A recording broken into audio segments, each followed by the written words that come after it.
Entonces, asimismo, está previsto pues poner 3 ejercicios para que ustedes lo resuelvan, ¿no? Ya. De igual manera, pues ustedes van a tener que escoger la respuesta, ¿no es cierto? ¿Qué respuesta corresponde? Yo les doy varias opciones y ustedes tendrán que escoger una. Entonces, pues para esto tienen que primero resolver el ejercicio, ¿no?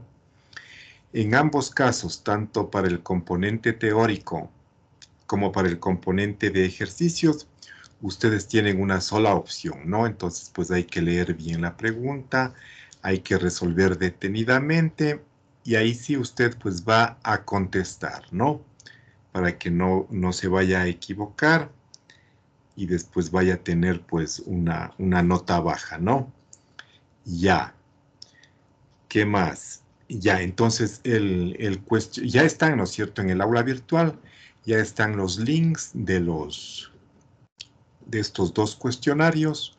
Usted puede ingresar al aula virtual, puede mirar, ya están ahí unas 4 o 5 instrucciones también, ¿no es cierto? Que usted puede leerlos. Entonces, el cuestionario del componente teórico se habilitará a las 7 y se cerrará a las 7:20.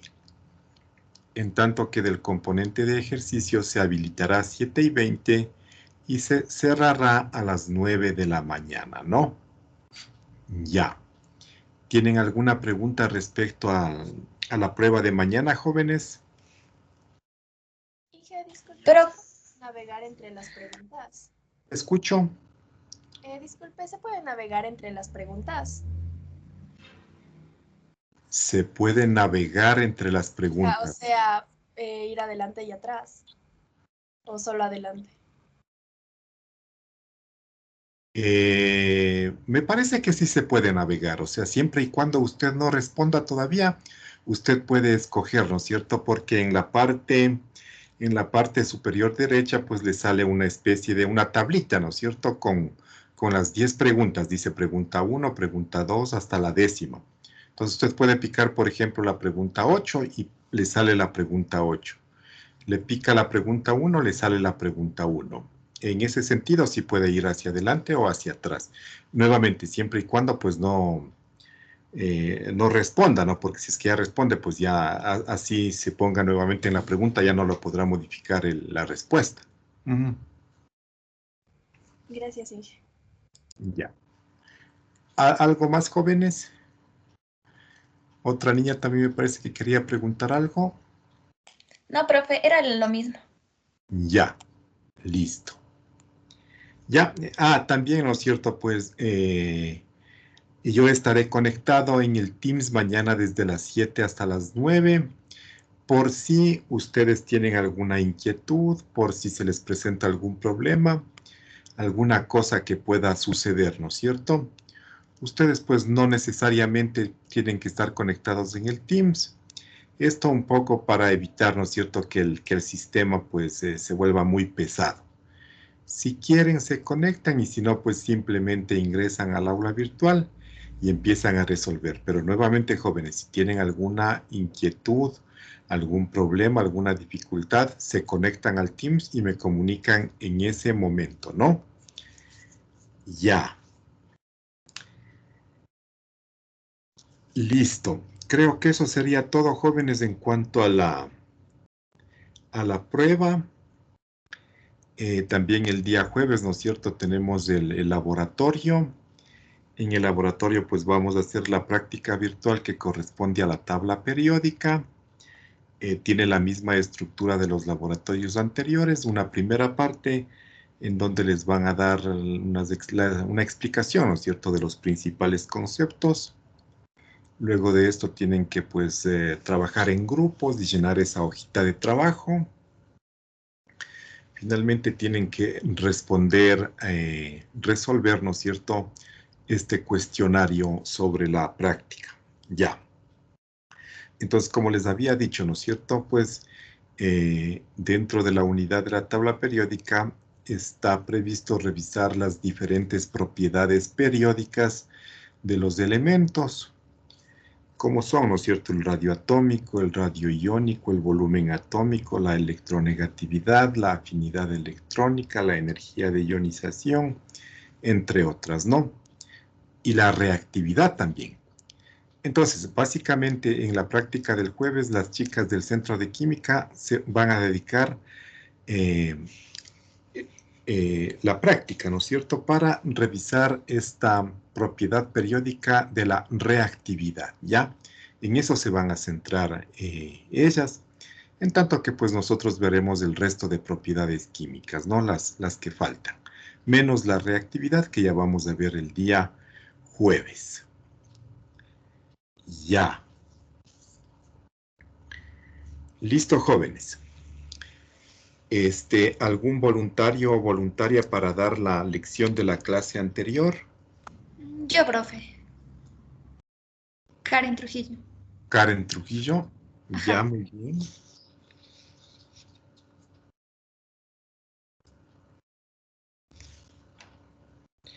Karen Dayana Trujillo Solís es usted, ¿no es cierto? Sí. Pero usted ya tiene lección. Demos la oportunidad más bien a los chicos que no tienen lección, ¿ya? Ya, profe. ¿Otro voluntario o voluntaria?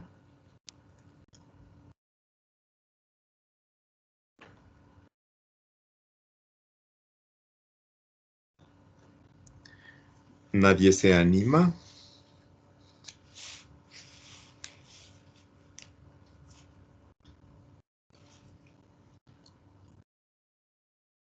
A ver, entonces, Karen, deme un número, por favor, del 1 al 35. El 23. El 23. Indira Sofía está. Sí, está la niña Indira Sofía. Buenos días. Buenos días, Indira. Ya. Entonces le vamos a hacer a sí mismo, ¿no es cierto? Pues unas 4 preguntas relacionadas con la clase anterior, ¿no?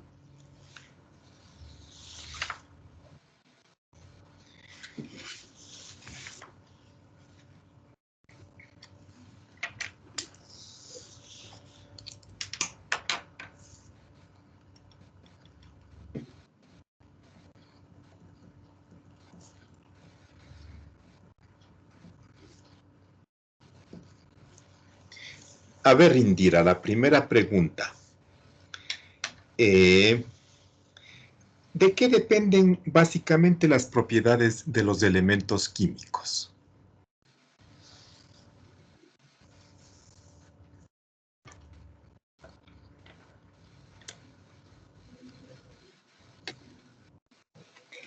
A ver, las propiedades de los elementos químicos Sí. dependerían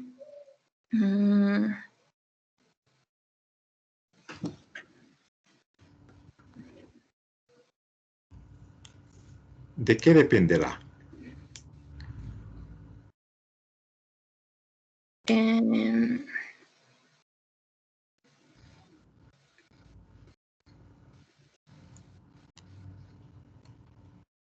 de las reacciones químicas, tal vez, o de los electrones que se encuentren en... Perdón, ¿me puede repetir la pregunta? Estoy un poquito nerviosa. Ya. A ver, le pregunté, ¿no es cierto? ¿De qué dependen básicamente las propiedades de los elementos químicos? Los elementos químicos del azufre, ¿no es cierto? El oxígeno, el nitrógeno, el calcio, el bario, el sodio, el hierro, el mercurio. Estos son los elementos, ¿no es cierto? Pues, y cada uno de estos, pues, tiene propiedades características, ¿no es cierto? Diferentes, pues, unas de otras. Entonces, ¿de qué dependen las propiedades de estos elementos químicos? Ay, Ángel. Pues dependería de la estructura electrónica, Ya. la electronegatividad, si mal no recuerdo, el radio atómico y el potencial de ionización. Ya. Bueno, básicamente, ¿no es cierto?, dependen pues de la estructura electrónica de sus átomos de estos elementos, ¿no es cierto? Es decir, de cómo están ordenados los electrones, principalmente en los niveles más externos. Y a lo que usted luego nombró, ¿no es cierto?, la electronegatividad, ya estos son más bien ya las propiedades, son consecuencia de la estructura electrónica de los átomos, ¿no? Ya, entonces dependen de la estructura electrónica de los átomos, ya, eso no hay que olvidar, ¿no? Ya, segunda pregunta. ¿Cuántos periodos tiene la tabla periódica? ¿Cuántos periodos tiene la tabla periódica?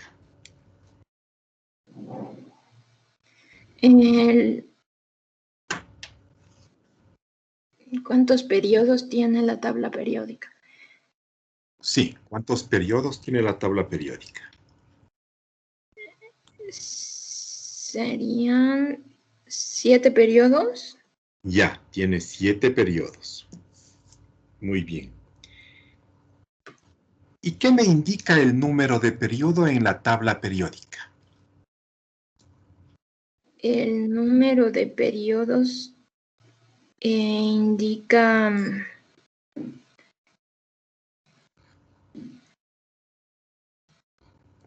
¿Qué indica el número de periodo? ¿Qué información me da?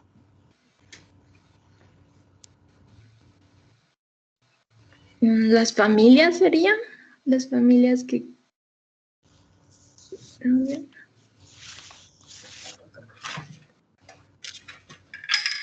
Por ejemplo, ¿no es cierto? El sodio está ubicado en el periodo número 3. ¿Qué me indica? ¿Qué me dice el periodo respecto al sodio?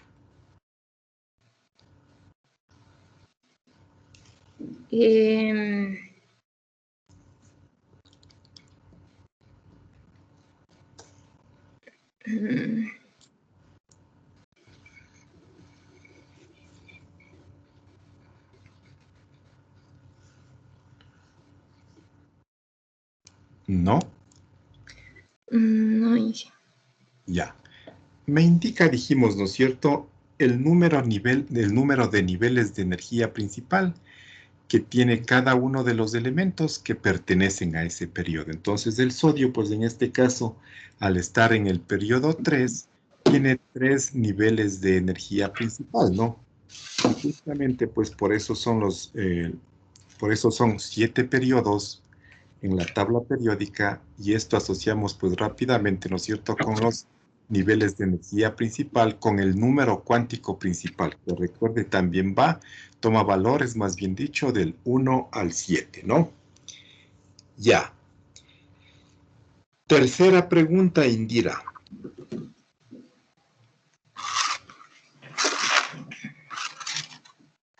¿Cuántas divisiones verticales tiene la tabla periódica?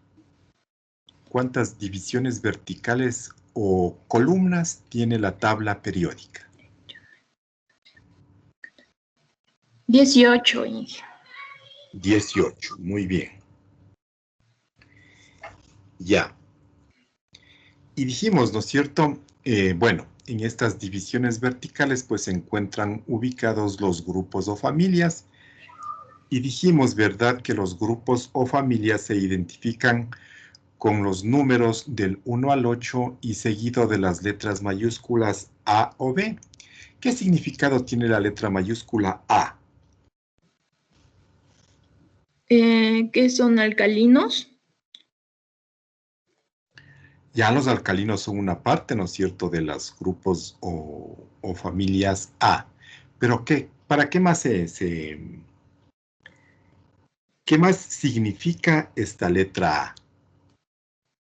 Siendo ya un poco más generales, generalizando. Significaría la primera familia de la fila número 1 de la tabla periódica.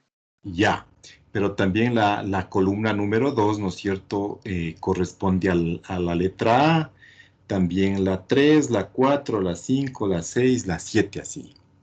Ya. Entonces, ¿pero qué significa esta letra A?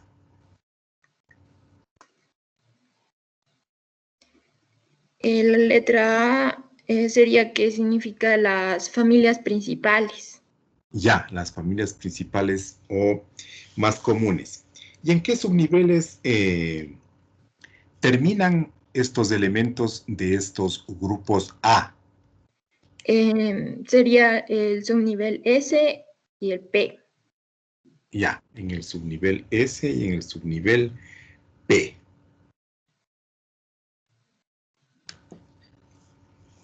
Listo, finalmente la cuarta pregunta. Usted va a responder verdadero o falso a la siguiente oración que yo voy a decir. Ya, dice, en los grupos se encuentran los elementos que tienen diferente número de electrones en el mismo subnivel del último nivel.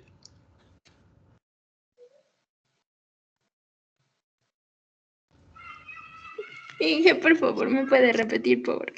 Ya, a ver, nuevamente. En los grupos se encuentran los elementos que tienen diferente número de electrones en el mismo subnivel del último nivel. Verdadero. Ya, a ver, es falso, ¿no es cierto? Falso. Porque lo correcto es que en los grupos se encuentran los elementos que tienen el mismo número de electrones en el mismo subnivel del último nivel. Yo le dije, ¿no es cierto?, que se encuentran los elementos que tienen diferente número de electrones en el mismo subnivel del último nivel. Ya. Entonces, un poco, ¿no es cierto?, de este tipo de preguntas, pues, algunas de estas preguntas, pues, de este tipo suelen ir en la prueba. Entonces, para esto, pues, hay que estar atentos, ¿no, jóvenes? Hay que estar muy concentrados, leer bien, entender bien lo que quiere decir la pregunta y responder. Ya, Indira, gracias. Ya. Profe, una pregunta. Dígame, le escucho.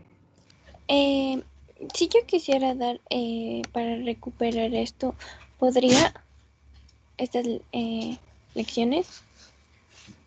Sí podría recuperar o sea, sí podría dar otra lección, ¿no es cierto? Pero siempre y cuando, pues, ya hayan participado todos los estudiantes.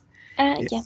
Hasta eso, pues, siempre habrá preferencia para los chicos que todavía no participen, ¿no? Así es. Ya, profe, gracias.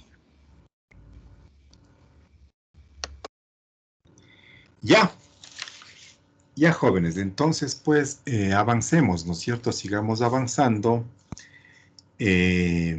revisando ahora lo que son los bloques en la tabla periódica.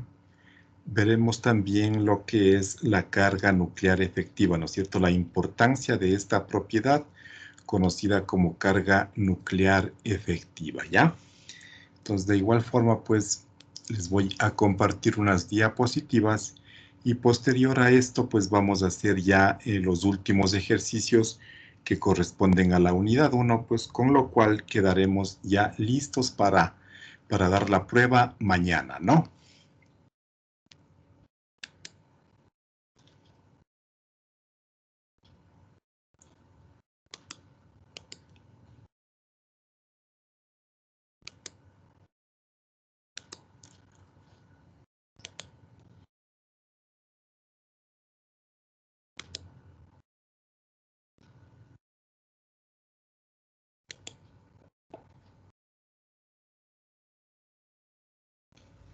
Ya.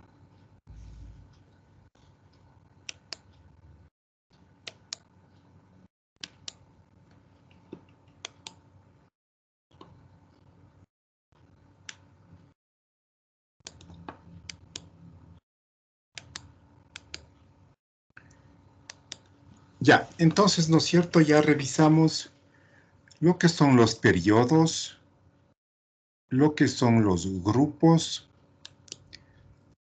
Ahora veamos qué son los bloques. Ya. Entonces, los bloques, ¿no es cierto?, no son sino el conjunto de familias cuyos elementos se caracterizan por tener el mismo tipo de electrones en el último subnivel. Ya. Y en la tabla periódica, o la tabla periódica más bien dicho, se divide en 4 bloques. El bloque S, el bloque P, el bloque D y el bloque F. Ya.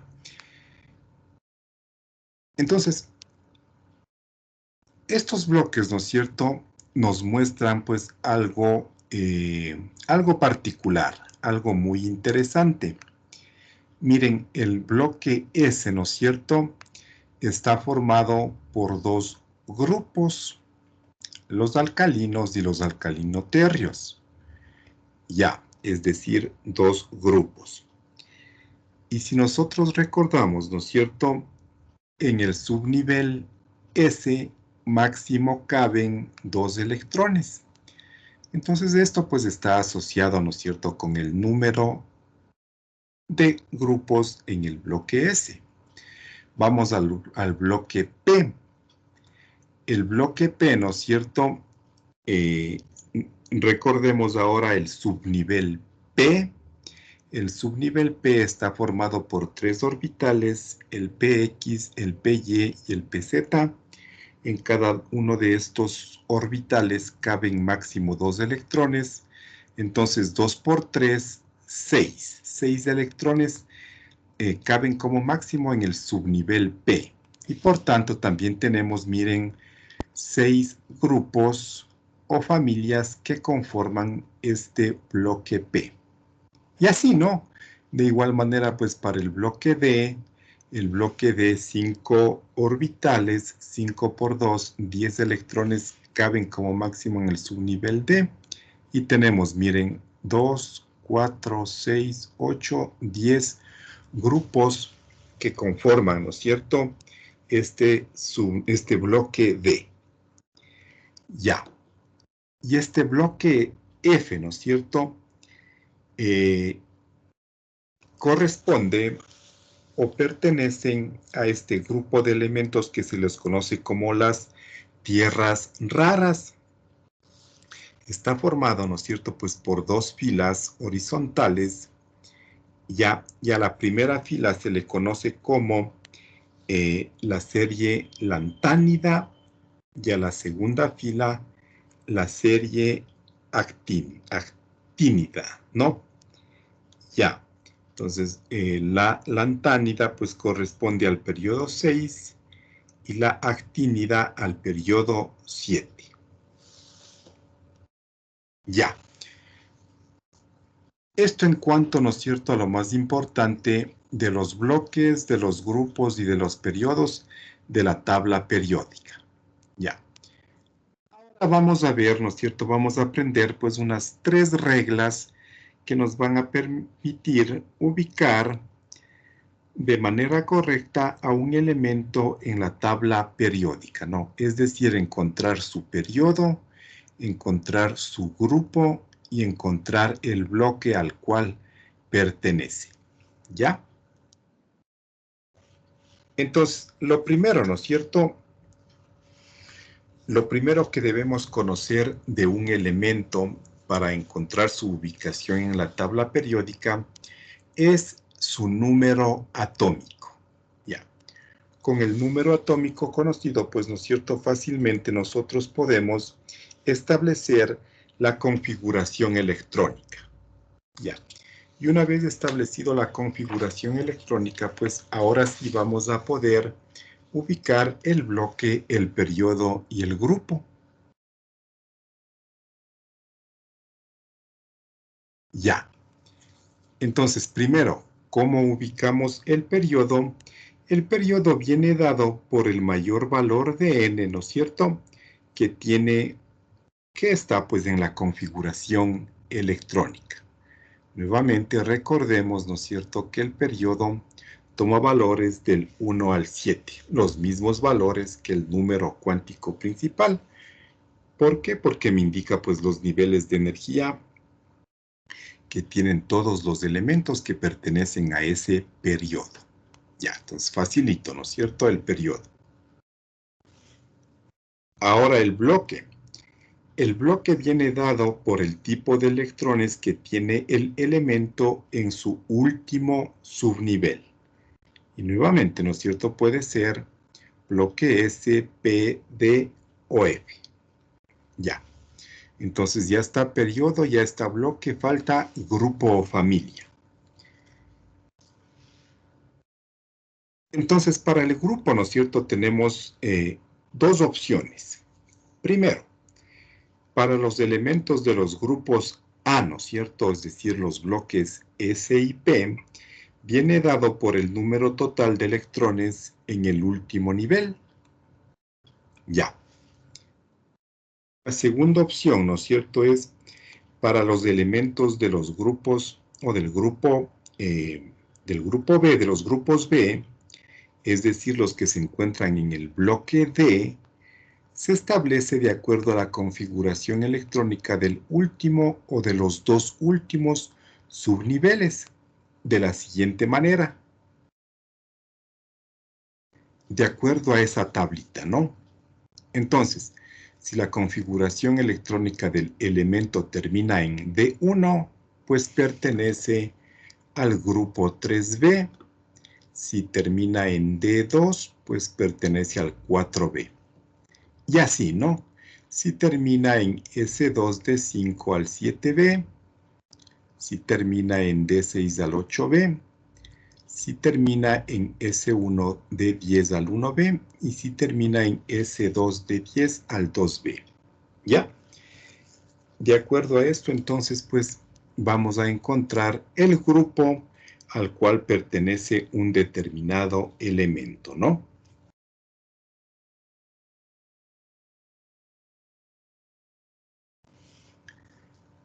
Ya.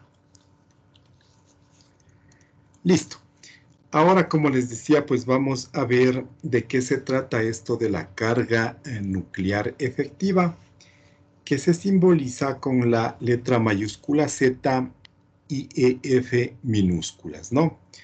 Entonces, asimismo, pues primero vamos a empezar dando una definición de lo que es la carga nuclear efectiva.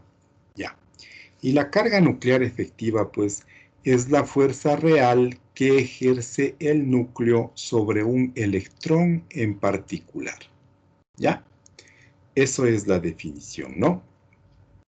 Entonces, para entender, ¿no es cierto?, de mejor manera las propiedades que tienen los elementos, es también importante conocer esto de la carga nuclear efectiva, porque la carga nuclear efectiva y la estructura electrónica de los átomos en los niveles más externos, pues son prácticamente los que definen las propiedades de los diferentes elementos en la tabla periódica, ¿no?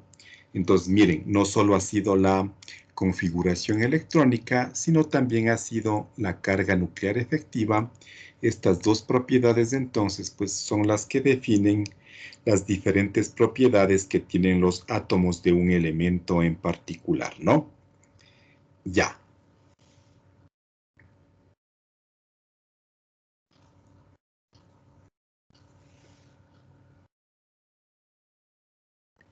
Listo. Entonces, como estamos, ¿no es cierto?, pues hablando de fuerzas, de atracciones entre dos elementos, por decirlo de alguna manera, pues es importante que recordemos lo que establece la ley de Coulomb. ¿Sí? Ya. ¿Qué dice la ley de Coulomb? Dice, ¿no es cierto?, que la fuerza de interacción entre dos cargas eléctricas depende de dos cosas. Primero, de la magnitud de las cargas, ¿verdad? Y segundo, de la distancia que exista entre las cargas. Ya. Entonces, una vez que hemos recordado, ¿no es cierto?, lo que es esta ley, pues ahora sí vamos a ver cómo asociamos esta ley a la carga nuclear efectiva. Entonces ahora, ¿no es cierto? La fuerza de atracción entre el núcleo y un electrón en particular depende de la magnitud de la carga nuclear neta que actúa sobre el electrón, ¿verdad? Y de la distancia media que separa al núcleo y al electrón. Ya. Esta fuerza de atracción, ¿no es cierto? Esta fuerza de atracción entre el núcleo y los electrones se incrementa al aumentar la carga nuclear. Ya. Es decir, ¿no es cierto? Esta fuerza de atracción es más grande mientras más protones tengamos presentes en el núcleo. Y es lógico, pues, ¿no es cierto? Mientras más cargas positivas tengamos en el núcleo, van a atraer con más fuerza a un determinado electrón. Ya. Y en tanto que esta fuerza de atracción, ¿no es cierto?, disminuye a medida, pues, que el electrón se aleja del núcleo. Es decir, mientras más distancia existe entre el electrón y el núcleo, pues esta fuerza de atracción va a disminuir, ¿no?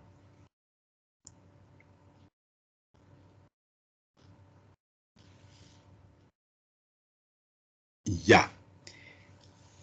Además, ¿no es cierto? Pues si consideramos un átomo que contenga muchos electrones, cada electrón está sometido pues a dos cosas. Primero, ¿no es cierto? Está siendo atraído por el núcleo, ¿sí? Es decir, existe una fuerza de atracción del núcleo hacia el electrón, pero también, ¿no es cierto? Como existen muchos electrones, va a existir una fuerza de repulsión entre los electrones. Esto pues para átomos que tengan muchos electrones, ¿no? Ya. Bien. Ahora, ¿cuál es la fórmula para determinar la carga nuclear efectiva? La que ustedes están observando en este momento, ¿no es cierto? Dice que la carga nuclear efectiva es igual a Z menos S. ¿Qué es Z? Z, pues, ¿no es cierto?, es el número de protones en el núcleo. Y como el número de protones en el núcleo viene dado por el número atómico, entonces ponemos el número atómico, ¿ya? ¿Y qué es S? S, ¿no es cierto?, es el promedio de electrones que hay entre el núcleo y el electrón en cuestión, ¿ya? Entonces, como S es un valor promedio, pues en ocasiones, ¿no es cierto?, S va a tomar o va a tener pues valores que involucren cifras decimales.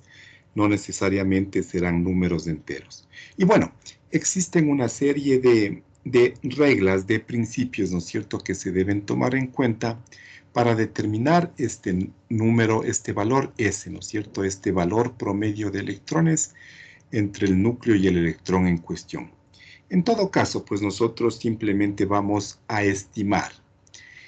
¿Y cómo vamos a estimar? Asumiendo, ¿no es cierto?, que este S, pues, corresponde o representa al número de electrones que existen entre el núcleo y la capa y el nivel más externo de energía del átomo, ¿no? De esa manera, pues, nosotros podremos obtener un valor estimado bastante bueno.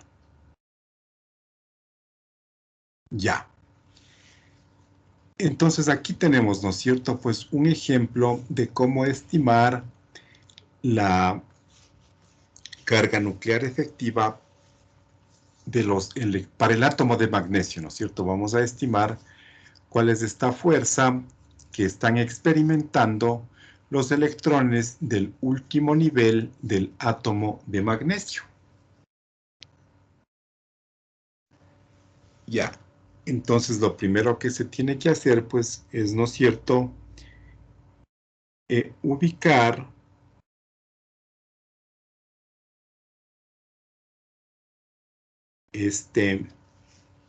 el número atómico, ¿no es cierto?, del átomo de magnesio. Ya busco en la tabla periódica y el número atómico corresponde a 12. conocido el número atómico, pues fácilmente yo puedo establecer la configuración electrónica. Entonces, miren, el número de electrones que existen, ¿no es cierto?, en el último nivel de este subnivel S, pues es 2. Entonces, vamos a experimentar, vamos a determinar, vamos a estimar, ¿no es cierto?, la carga nuclear efectiva que están experimentando estos 2 electrones del átomo de magnesio. Ya, entonces, como les decía, ¿no es cierto?, nosotros pues vamos a asumir que el valor de S no es sino la suma total de todos los electrones internos que existen en el átomo de magnesio. Todos los electrones que están entre el núcleo y el último nivel de energía. En este caso, pues son 2 más 2 más 6, 10 electrones. Ya, la carga nuclear efectiva, ¿no es cierto? Entonces, para el átomo de magnesio, pues es 12 menos 12, que es el número atómico, menos 10, me da un valor de 2 más. Esta es la carga nuclear efectiva, entonces, del átomo de magnesio. Miren cómo coincide, ¿no es cierto?, con su número de oxidación, ya que el magnesio, pues, es un alcalino terrio, ¿no es cierto? Ya. Asimismo, ¿no es cierto?, pues esta carga nuclear efectiva en un periodo se incrementa conforme avanzamos de izquierda a derecha en el periodo de la tabla periódica. Y sucede algo similar en un grupo de la tabla periódica.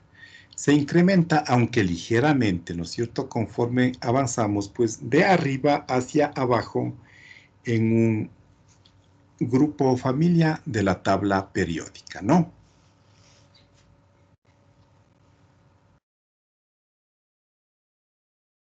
Ya, jóvenes. ¿Alguna pregunta respecto a estos temas que hemos tratado?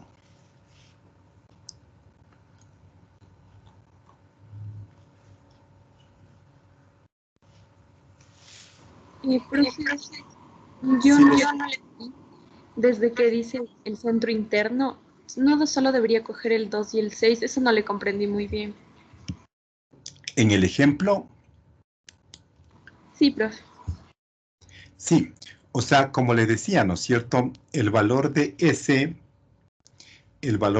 nosotros vamos a tomar como un valor aproximado, que son todos los electrones internos, ¿no es cierto? Todos los electrones internos, en este caso del átomo de magnesio. Es decir, todos los electrones que están entre el núcleo, digamos que aquí está el núcleo, ¿no es cierto?, y el nivel de energía más externo. ¿Cuál es el nivel de energía más externo? El nivel 3, con un subnivel S2. Entonces, ¿no es cierto?, entre el núcleo y este nivel más externo existen en el nivel 1, 2 electrones, y en el nivel 2 existen 8 electrones. 2 del subnivel S y 6 del subnivel P. Total, 8. Y 2, 10. ¿Ya? Entonces, en resumen, solamente pues vamos a tomar en cuenta todos los electrones menos los del último nivel.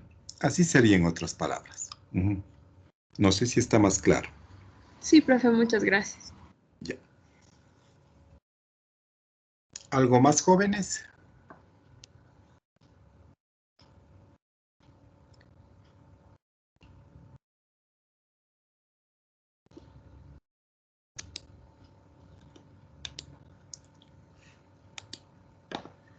Ya. Si no hay más preguntas, pues entonces vamos a pasar ahora a revisar, ¿no es cierto?, unos ejercicios que también son importantes resolverlos, ¿no es cierto?, antes de dar la prueba.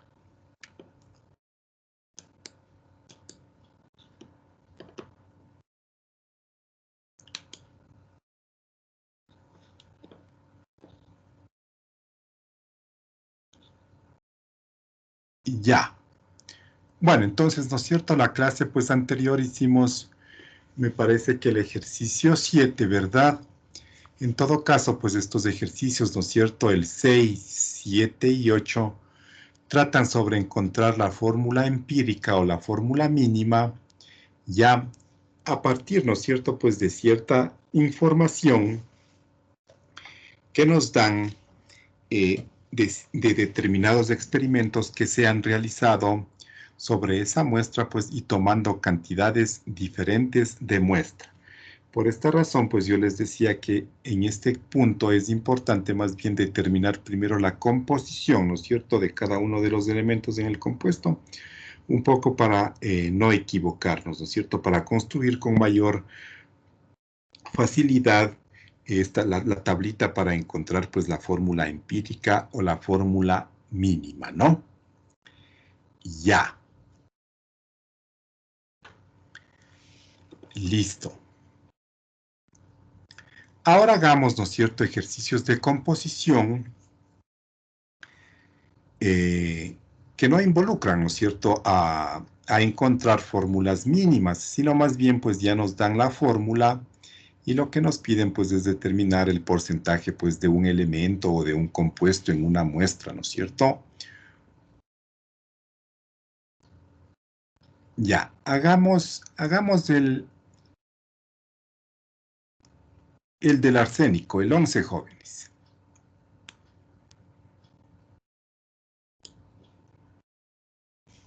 Ya, me dice, ¿no es cierto?, que tengo un insecticida. En este insecticida el 28% corresponde al óxido de arsénico 5. Ya. Ahora me pide que determine el porcentaje de arsénico en el insecticida. Eso dice. Observen, ¿no es cierto?, pues que no me da ninguna cantidad específica de insecticida. Entonces, pues lo primero que tengo que hacer es asumir una base para mis cálculos. En este caso, asimismo, ¿no es cierto?, pues lo más conveniente es asumir 100 gramos de insecticida. Entonces, en los 100 gramos de insecticida, 28 gramos corresponden al óxido de arsénico 5. ¿Ya? Entonces, pues ya en base a esta información, ahora lo que resta es determinar, ¿no es cierto?, la masa de arsénico en los 28 gramos de óxido de arsénico 5, eso dividir para 100 y ya tengo entonces el porcentaje de arsénico en el insecticida, ¿ya? Eso hagamos, jóvenes.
¿Ya tenemos la respuesta, jóvenes?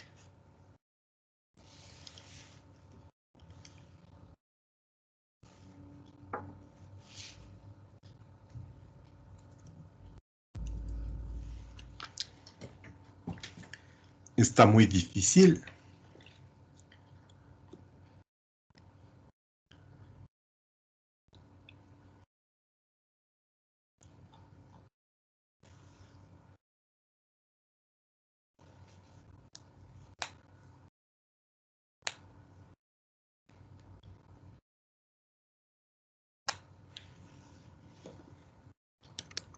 Profe, disculpe, sale 18.25%.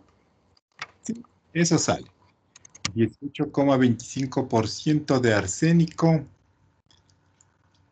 en el insecticida, entonces, ¿no es cierto? Ya. Justamente, miren, es bastante sencillo en realidad el ejercicio, ¿no? Nuevamente, 100 gramos de insecticida como base de cálculo. Entonces, en 100 gramos de insecticida, los 28 gramos son del óxido de arsénico 5. Y a partir de esta cantidad voy a obtener la cantidad de arsénico, ¿no? Como el peso molecular del óxido de arsénico 5, 230 gramos por mol. La fórmula me dice, ¿no es cierto?, que en un mol de óxido de arsénico 5 existen 2 átomos gramos de arsénico. Y esto por el peso atómico del arsénico, entonces ya tengo la masa de arsénico. Dividiendo la masa de arsénico para la masa de insecticida y por 100, pues entonces tengo el porcentaje de arsénico en el insecticida, ¿no? Ya, así es.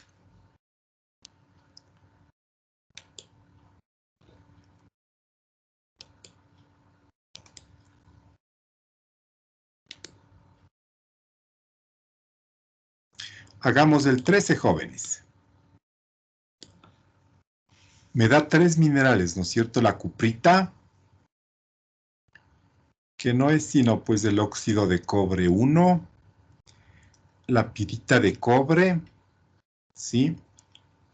Un disulfuro, ¿no es cierto?, de cobre y hierro, y la malaquita, compuesto pues por un carbonato y un hidróxido, el carbonato de cobre 2 y el hidróxido de cobre 2. Ya, entonces primero me piden calcular el porcentaje de cobre en cada uno de estos minerales.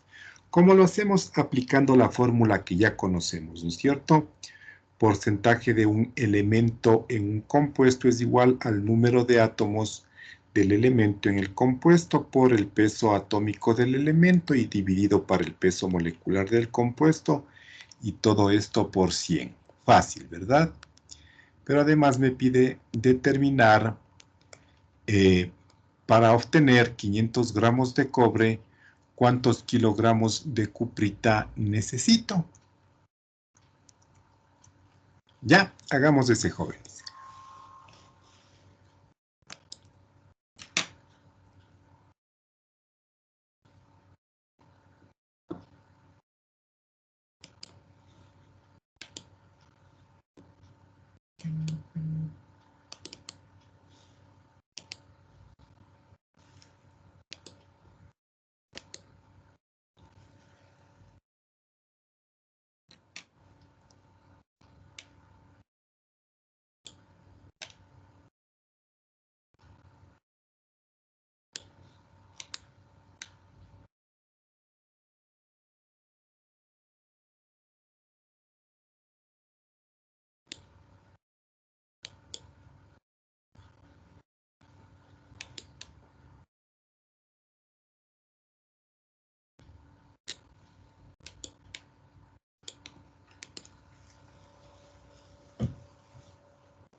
¿Cómo les va, jóvenes? ¿Ya tenemos las respuestas?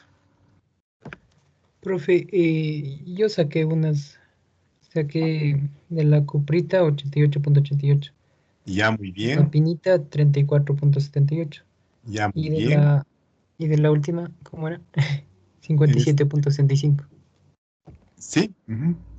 Ya, Y, profe, gracias. Y la respuesta primera era 562.5 kilogramos. ajá, Ya, profe, gracias. eso es muy bien.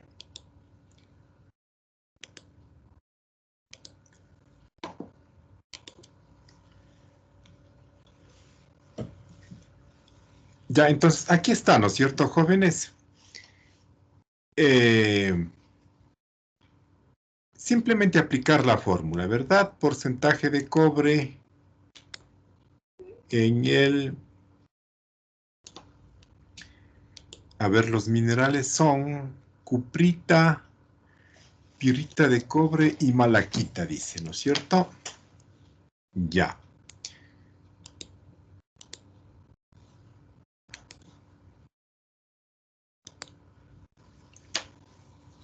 Entonces, en la cuprita, pues simplemente, ¿no es cierto? Tengo 2 átomos de cobre, el peso atómico del cobre, sobre el peso molecular de la cuprita, 2 por 63,5 más 16, 88,81, ¿verdad?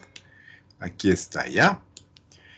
Hacemos igual para la pirita de cobre, 34,61, y hacemos lo mismo para la calcopirita.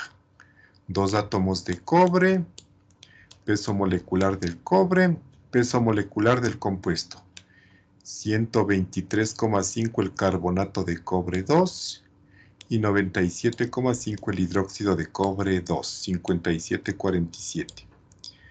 Ya el porcentaje de cobre pues fácilmente se puede determinar, ¿no es cierto?, a partir del porcentaje de cobre que ya conocemos. Otra forma, ¿no es cierto?, de determinar el porcentaje de cobre es más de esta fórmula, ¿no es cierto? Como ya dijimos, viene de esta, ¿ya? Entonces el porcentaje de cobre en la cuprita es masa de cobre, masa de cuprita por 100. Yo conozco el porcentaje, 88,81 dividido para 100, 500 gramos de cobre, masa de cuprita. Despejo la masa de cuprita, 563 kilogramos, ¿no? Ya.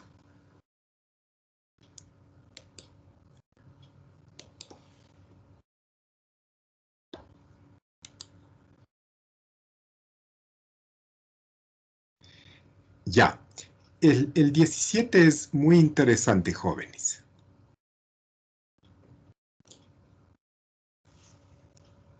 Miren, este ejercicio trata de que se tiene 2 minerales, ¿no es cierto? 2 minerales. Un mineral que contiene el 40% de manganeso y otro mineral el 25% de manganeso. ¿Ya? La pregunta es, si yo quiero obtener 100 libras, ¿no es cierto?, de una mezcla, ¿cuántas libras de cada mineral debo mezclar? Y, ¿no es cierto?, de estas 100 libras de mezcla de estos 2 minerales, pues el 35% tiene que ser manganeso, ¿no es cierto? Ya, entonces miren, ya, tengo un mineral con el 40% de manganeso, otro mineral con el 25% de manganeso. Si yo mezclo los 2 minerales, pues voy a obtener, ¿no es cierto?, una cantidad de mezcla, pero cuya concentración de manganeso esté entre 40% y entre 25%. En ningún caso, ¿no es cierto?, yo puedo mezclar estos 2 minerales para obtener una mezcla, por decirles, con el 80% de manganeso. Eso es imposible, o al revés, mezclar estos 2 minerales y obtener una mezcla con una concentración de manganeso del 10%, por ejemplo. Es imposible, ¿no es cierto? Como voy a mezclar 2 minerales, pues la concentración resultante tiene que estar entre 40 y entre 25. Y efectivamente, está, miren,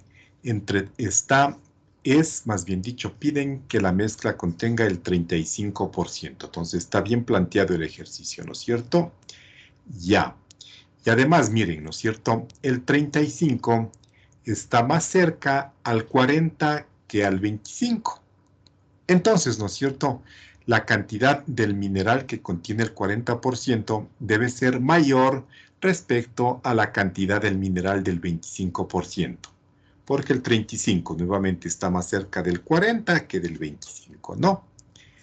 Ya, a ver, ¿cómo lo plantearía, jóvenes? ¿Cómo se plantearía este ejercicio para obtener, pues justamente, ¿no es cierto?, cuántas libras del un mineral y cuántas libras del otro mineral necesito mezclar para obtener esas 100 libras con ese porcentaje de manganeso, el 35%. ¿Cómo lo planteamos?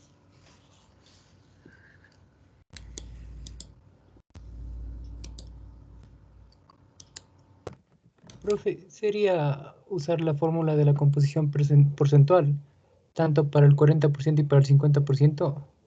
Ya, ¿y qué obtiene con esas fórmulas? Y, bueno, alguna variable que me permita relacionar con la pregunta. ¿Y ya? ¿Alguna variable?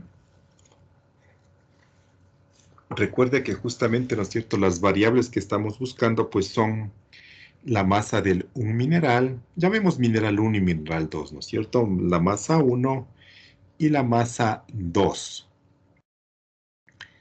Entonces, ¿será que de alguna forma pues podemos relacionar?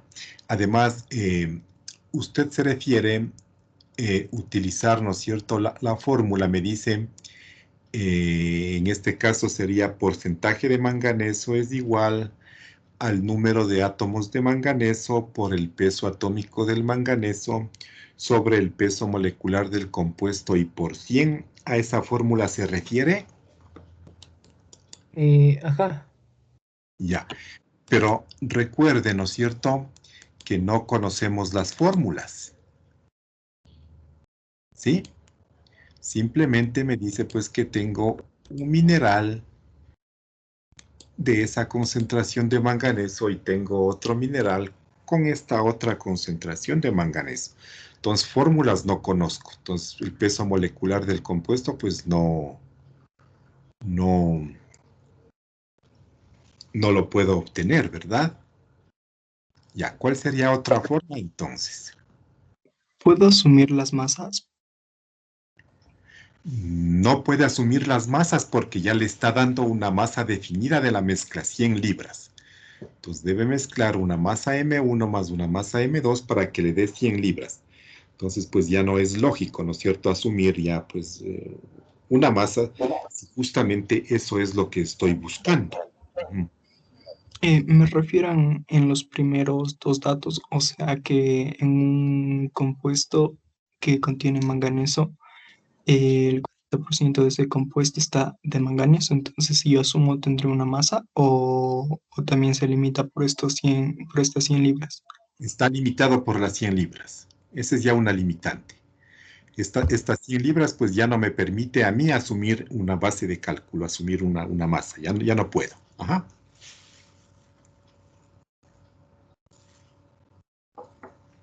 ¿Qué hacemos, jóvenes? ¿Cómo lo planteamos? A ver, otras ideas. profe, o sea, cada mineral, estos dos minerales se van a mezclar para obtener Sí, 100 libras, ¿verdad? Ah, así ya, es. ya. Sí, Entonces, sí. bueno, voy a partir de eso establecer una ecuación que me diga, digamos, x más y igual a 100, Ya, donde cada listo. una represente las masas. Ajá. Ya, Y de ahí tengo el 0,40, que sería una fracción, por ya, el x más 0,25 por y eso ah, sería igual a 0,35. por 100. ¿Sí? Es correcto. Ya, Es así profe. como se plantea el ejercicio, ¿no? Entonces, miren.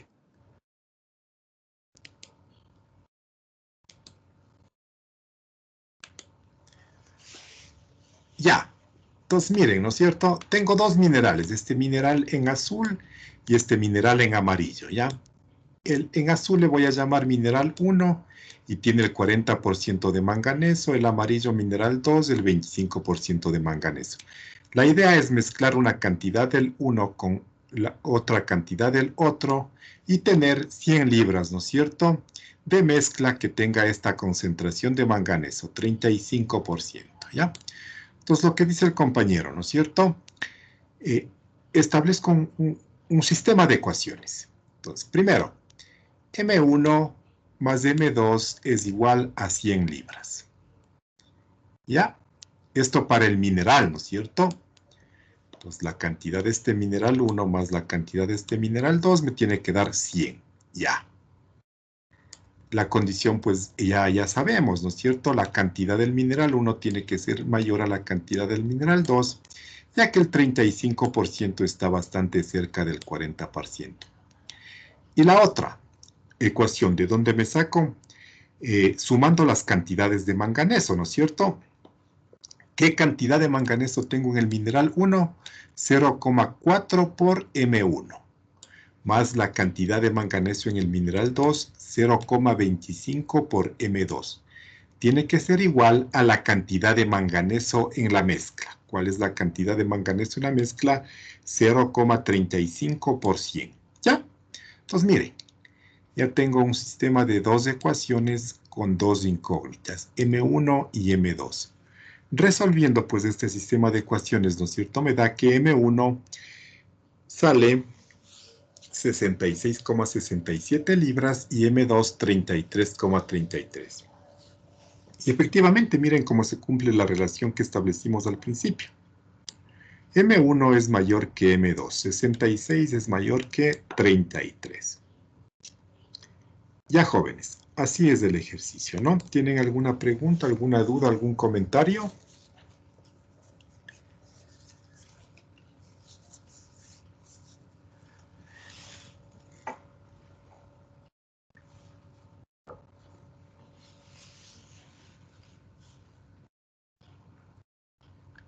Profe, una pregunta. Claro, le escucho.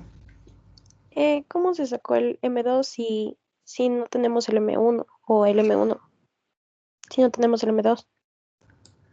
Sí, justamente, ¿no es cierto? Como tengo dos incógnitas M1 y M2, pues hay que plantear dos ecuaciones, ¿no es cierto?, para poder resolver un sistema de dos ecuaciones con dos incógnitas.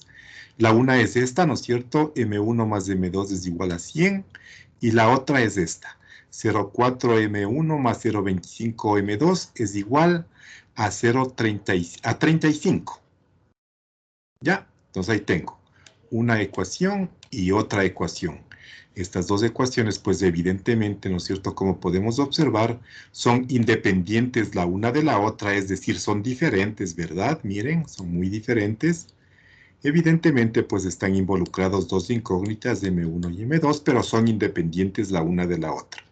Entonces puedo resolver este sistema de dos ecuaciones con dos incógnitas. Y me da justamente, pues, M1 66,67 y M2 33,33. ¿Así está claro?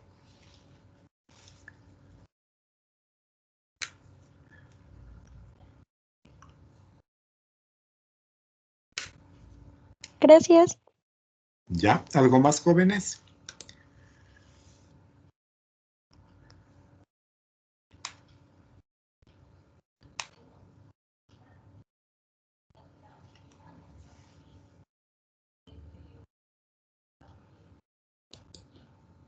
Ya, jóvenes.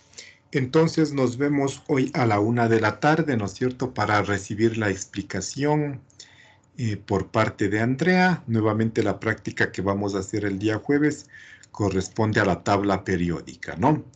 Entonces nos vemos a la 1 hoy para la explicación. Y mañana no olviden, pues nos vemos entonces a las 7 con ustedes, ¿no? A las 7 de la mañana, pues para dar la prueba, ¿no?